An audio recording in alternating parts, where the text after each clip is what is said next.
ప్రార్థనా సమయం అనే ఆధ్యాత్మిక కార్యక్రమానికి మిమ్మల్ని అందరినీ ప్రేమతో ఆహ్వానిస్తున్న నేటి ధ్యానము కొరకు యోహాను సువార్త 17వ అధ్యాయము నుండి 17వ వచనాన్ని చదువుకుందాం.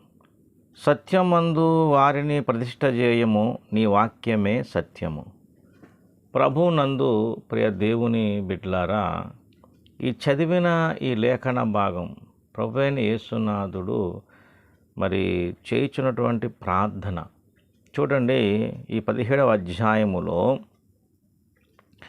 మనం గమనించినట్లయితే 15వ వచనంలో ఇలా రాయబడి ఉంది, నీవు లోకములో నుండి వారిని తీసుకొని పొమ్మని నేను ప్రార్థించడం లేదు, కానీ దుష్టుని నుండి వారిని కాపాడమని ప్రార్థించుచున్నాను. ఇలాగూ చెబుతూ 17వ వచనంలో అన్నాడు ఏమని, సత్యమందు వారిని ప్రతిష్ఠ చేయము. అవునండి, ఇక్కడ యేసు ప్రభువారు చేస్తున్న ఈ ప్రార్థన మనం గమనించినట్లయితే ఇదంతో ప్రాముఖ్యమైనది. ఏమని తెలియజేస్తున్నాడు, ఏమని ప్రార్థిస్తున్నాడు ఆయన అంటే, సత్యమందు వారిని ప్రతిష్ఠ చేయము. దేవుని బిడ్డలారా, ప్రార్థన జీవితమే మనకు ఊపిరి కదండి. క్రైస్తవుడికి ఊపిరి ఏంటంటే అంటే ఆత్మీయంగా మనం చెప్పుకోవలసిన అనుభవం ఏంటంటే, ఆత్మీయంగా మనం జీవించటంలో బ్రతకటంలో ప్రార్థనే మనకు ఊపిరి. ఇది మనందరికీ తెలిసిన విషయమే. అయితే మనం చేసే ప్రార్థనలు ఎన్నో ఉన్నాయి, ఎన్నో అనుభవాలు ప్రార్థనలో. అంటే మన అక్కర్ల కొరకు, మన ఆత్మీయ జీవితం కొరకు, మన వ్యక్తిత్వ నిర్మాణం కొరకు ఎన్నో విషయాలు మనం ప్రార్థిస్తాం. అయితే ఇక్కడ యేసు ప్రభువారు శరీరధారికి భూమి మీద జీవించినప్పుడు ఆయన చేసిన ప్రార్థనలు ఎన్నో ఉన్నాయి.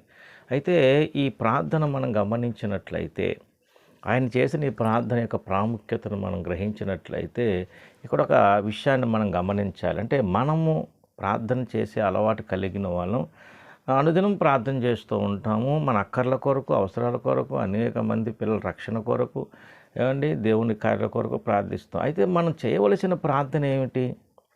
అనేకుల రక్షణ కొరకు చేస్తాం, నిజమే. ఏమండి మనుషులందరి కొరకు, మరి రాజుల కొరకు ఎందరో చేయమని దేవుడే మనకు తెలియజేశాడు, చేస్తున్నాం.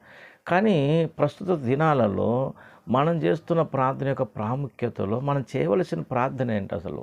అంటే ఏ విషయాన్ని ఇప్పుడు దేవుని దగ్గర మనం వేడుకోవాలంటే, యేసు ప్రభువారు చేసిన ఈ ప్రార్థన యొక్క ప్రాముఖ్యతను మనం గ్రహించినట్లయితే మనము కూడా ఈ దినములలో మనం చేయవలసిన ప్రార్థన ఏమిటనగా, సంఘము సత్యంలో ప్రతిష్ఠింపబడాలి, రాకడకు సంఘము సిద్ధపడాలి.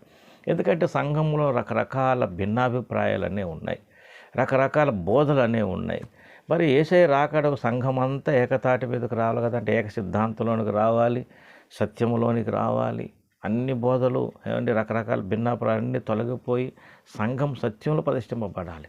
ఇది ఈరోజు మనము చేయవలసిన ప్రార్థన. అంటే ఈ దినాలలో మన అవసరాలకు, మన అక్కర్ల కొరకు ఎలాగైతే ప్రార్థన చేస్తున్నామో, అలాగే ఒక ప్రత్యేకంగా మనం ఈ దినాల్లో చేయవలసిన ప్రార్థన, రాకడకు సంఘం సిద్ధపడాలంటే సంఘంలో ఉన్నటువంటి ఈ సిద్ధాంత దిద్దుబాటు అనేది జరగాలి. సంఘంలో ఉన్నటువంటి రకరకాల ఈ భిన్నాభిప్రాయాలన్నీ తొలగిపోయి సంఘము సత్యంలో ప్రతిష్ఠింపబడాలి. ఇది మనము చేయవలసిన ప్రార్థన. అంటే మన ప్రార్థన అంశములలో, మనం చేస్తున్న ప్రార్థన అక్కర్లలో ప్రాముఖ్యమైనది ఏమిటి అంటే, సంఘము సత్యంలో ప్రతిష్ఠింపబడాలి, రాకడకు సిద్ధపాటు అనేది పొందాలి. కనుక ఈ సందేశం వింటున్న వారు ఒకసారి ఆలోచించాలి ఈ విషయాన్ని. యేసు ప్రభువారు ఏమని ప్రార్థించారు? సత్యమందు వారిని ప్రతిష్ఠ చేయము అంటారు. కనుక ఈరోజు మనం కూడా మన ప్రార్థనలో దేవుణ్ణి ఏం అడగాలి? మన అక్కర్లు, మన అవసరాలు, ఈ రక్షణ కార్యం ఇదే అడుగుదామా? కాదు, ఇంకొక మెట్టు ఎక్కాలి, ఇంకొక విషయాన్ని ప్రాముఖ్యంగా మనం అడగాలి. నేటి దినాల్లో మనం చేయవలసిన ప్రార్థన యొక్క ప్రాముఖ్యత ఏమిటంటే, సంఘము సత్యంలో ప్రతిష్ఠింపబడాలి, నానా విధములైనటువంటి భిన్నాభిప్రాయాలు తొలగిపోయి ఏక సిద్ధాంతములోనికి రావాలి. అలా వచ్చినప్పుడు సంఘము రాకడకు సిద్ధపడుతుంది. కనుక ఈ సందేశం వింటున్న వారు ఈ చిన్న తలంపుల గురించి ఆలోచించండి. మనం ఈ ప్రార్థన చేయుట దేవునికి అంగీకారం అవుతుంది. ఈ ప్రార్థన దేవుడు తనకు నెరవేర్చడానికి కారణం. ఎందుకంటే లేఖనం నెరవేర్పు కనబడుతుంది. అపొస్తలుల కార్యాలు 3:21 ఏమని చెప్పబడింది? అన్నిటికీ కుదురుబాటు కాలములు వచ్చునని దేవుడు ఆది నుండి తన పరిశుద్ధ ప్రవక్తల నోట పలికించాను. అంతవరకు యేసు పరలోక నివాసిండుట ఆవశ్యకం. యేసు రెండవ రాకడ కొరకు మనం సిద్ధపడాలని ప్రసంగాలు వింటున్నాం, ప్రసంగాలు చేస్తున్నాం, వాటి గురించి చెప్పుకుంటున్నాం. మరి రాకడకి సిద్ధపడాలంటే ముందు సంఘంలో ఏం జరగాలి? దిద్దుబాటు జరగాలి. సత్యంలోనికి అంటే సత్యంలో ప్రతిష్ఠింపబడాలి. అప్పుడే కదా రాకడ సిద్ధపడగలుగుతాం. కాబట్టి మనం ఈ ప్రార్థన దేవునికి అంగీకారం అవుతుంది. అంటే మన అవసరాలు, అక్కర్లు ఇవన్నీ రెండింటి కొరకు చేయటం ఎంత ముఖ్యమో అలాగే సంఘము సత్యంలో ప్రతిష్ఠింపబడాలని మనము ప్రార్థన చేయవలసిన మనం చేయవలసిన పని అంటే మనం చేయవలసిన ప్రార్థన. ఏం ప్రార్థన? మనం చేయవలసిన ప్రార్థన ఏంటి? సంఘము సత్యములో ప్రతిష్ఠింపబడాలనే విషయాన్ని మనం దేవుని దగ్గర వేడుకోవాలి. కనుక ఈ చిన్న సందేశాన్ని ఒకసారి ఆలోచించండి.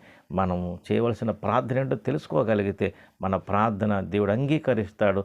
దేవుడు తన కార్యం జరిగిస్తాడు. దేవుడు అట్టి కృప మీకు నాకు అందరికీ దయచేయను గాక. ఆమేన్. ప్రార్థన చేసుకుందాం. పరిశుద్ధుడైన మా తండ్రి, ఈ దినాల్లో మేము చేయవలసిన ప్రార్థన ఏంటో మాకు తెలియపరిచారు. ఈ సందేశం అందరిలోనూ ఫలింపజేసి మహిమ ఘనత ప్రభావాలు మీరే పొందమని యేసు పరిశుద్ధ నామముని ప్రార్థన వేడుకుంటున్నాను తండ్రి. ఆమేన్. అందరికీ వందనములు. దేవుడు మేము దీవించి ఆస్వాదించును గాక. ఆమేన్.